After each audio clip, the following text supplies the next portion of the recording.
बच्चों नमस्ते। आज हम लोग परिसर अभ्यास 2 पढ़ेंगे और पाठ 13 पाठ का नाम है बादशाह को चकमा दिया। तो बच्चों मैं पाठ को पढ़ रहा हूँ, तुम लोग ध्यान से सुनोगे। बाद में तुमको मैं प्रश्न उत्तर दूंगा, उसका उत्तर भी मैं लिखा हूँ कापी पे और तुम लोग उसे कापी पे देखोगे, फिर अपनी कापी पे लिख के परिसर भाग 2 के मुझे भेजोगे। तो ध्यान से सुनो और पाठ को समझो। जय सिंह की बातों पे शिवाजी महाराज जो है विश्वास करके उनके दरबार में पहुंच गए, आगरा चल पड़े। जाने से पूर्व शिवाजी महाराज ने स्वराज्य का प्रशासन जीजा माता के हाथों में सौंप दिया और उनका आशीर्वाद लिया। उन्होंने अपने पुत्र संभाजी को चुने हुए सरदार कुछ विश्वसनीय लोगों को भारी धन और अपने साथ लिया। स्थान पर पड़ाव डालते हुए आगरा पहुंच गए। दरबार में स्वाभिमान प्रदर्शन। निर्धारित समय पर शिवाजी महाराज बादशाह के दरबार में गए। बाल संभाजी साथ में थे। उस दिन बादशाह औरंगजेब की 25वीं वर्षगांठ थी।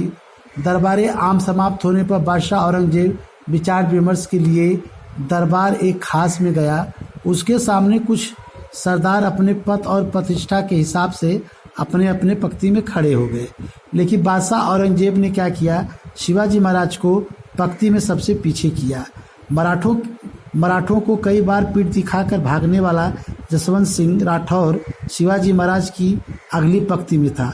शिवाजी महाराज ने सोचा, हम महाराष्ट्र के राजा हैं, हमारा सम्मान प्रथम पंक्ति में बैठने का है, परंतु बादशाह ने शिवाजी महाराज हमें पिछली पंक्ति में खड़ा किया। इसका उद्देश्य क्या है?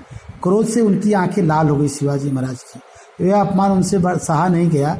क्रोध में शिवाजी महाराज क्या किए, महल से बाहर निकल गए और वे अपने निवास स्थान पर पहुंचे। इसके बाद फिर कभी बादशाह का मुंह देखने का उन्होंने न देखने का निश्चय किया। इस प्रकार औरंगजेब से भेंट करने के बाद बात बिगड़ गई। इस घटना का समाचार चारों ओर फैल गया। बादशाह द्वारा विश्वासघात।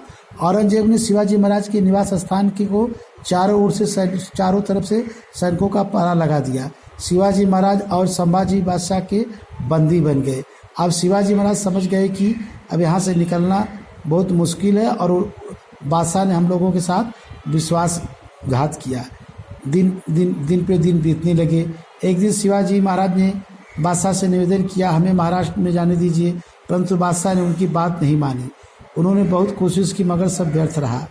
शिवाजी महाराज ने निश्चय किया कि किसी प्रकार से बादशाह की कैद से छूटना ही है। शिवाजी महाराज ने बादशाह की अनुमति लेकर अपने साथ आए हुए आदमियों को दक्षिण में वापस भेज दिया। कुछ समय के बाद एक दिन शिवाजी महाराज ने बीमार होने का स्वांग रचा।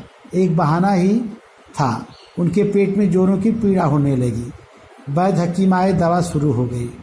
बीमारी दूर करने के लिए शिवाजी महाराज ने साधुओं और मौलवियों को मिठाई के पिटारे भेजने शुरू कर दिए।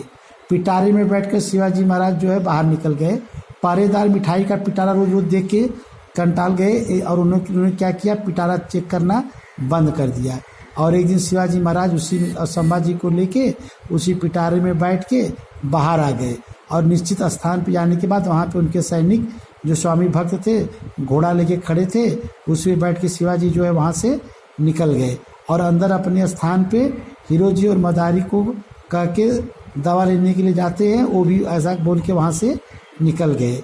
दूसरे दिन ये बात समाचार बादशाह का मिला। बादशाह हाथों से शिवाजी महाराज निकल गया। बादशाह क्रोध से भड़क गया।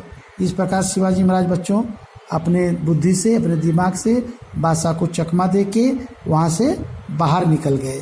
तो बच्चों तुम्हारा पाठ रहा। देखिए यहाँ पे बच्चों शिवाजी महाराज जो है घोड़े में बैठ के बाहर आ गए। अब बच्चों में ये प्रश्न उत्तर है, इसका उत्तर मैंने कापी पे लिखा है, वो मैं तुमको भेज रहा हूँ। तुम लोग उसको देख के लिखो और ये पाठ को पढ़ो।